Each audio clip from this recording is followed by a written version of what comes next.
So guys, ito yung binili natin na Away earphones. Binili ko to 11.11 sale sa Shopee. In less than 5 days, ito na-deliver na din. Ito yung Away T71 wireless earbuds gaming. Good for gaming to. Ngayon, nakikita nyo, ina-unbox ko na siya. Tanggal sa bubble wrap. Ito yung box. May handle. Goods. Sealed pa siya. Hindi pa siya nabubuksan. Ngayon, try natin buksan para malaman natin kung ano yung nasa loob.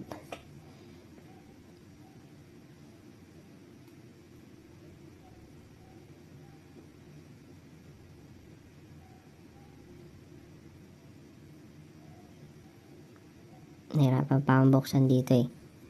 Sobrang sealed niya. Parang ayaw niyang paggamit.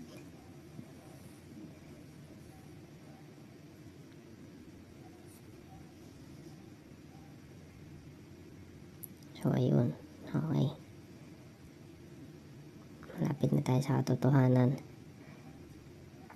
Ayun na nga. Nabuksan na. Ngayon, tingnan natin kung ano yung inclusion sa loob. Wala nang cut-cut yan.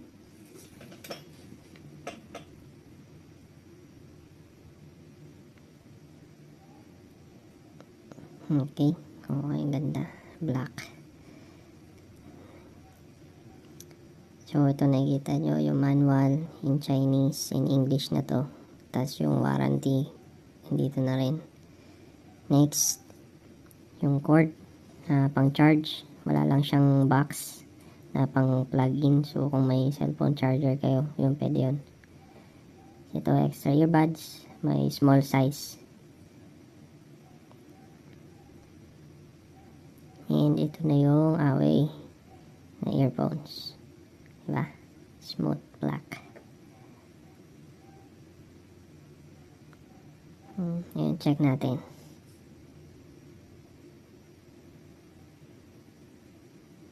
Yun, sealed pa siya. So, ibig sabihin, hindi pa siya nagagamit. Check din natin itong isa. So, alright, same thing. Diba? So, okay na okay siya. So, right. Siyempre, ita-charge ko muna.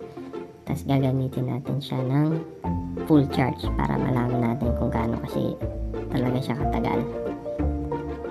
Diba?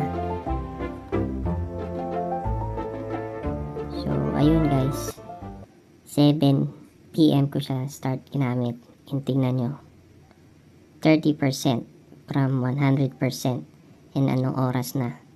12:19 na ng madaling araw. So, from 7 to 12 and 30% pa rin siya.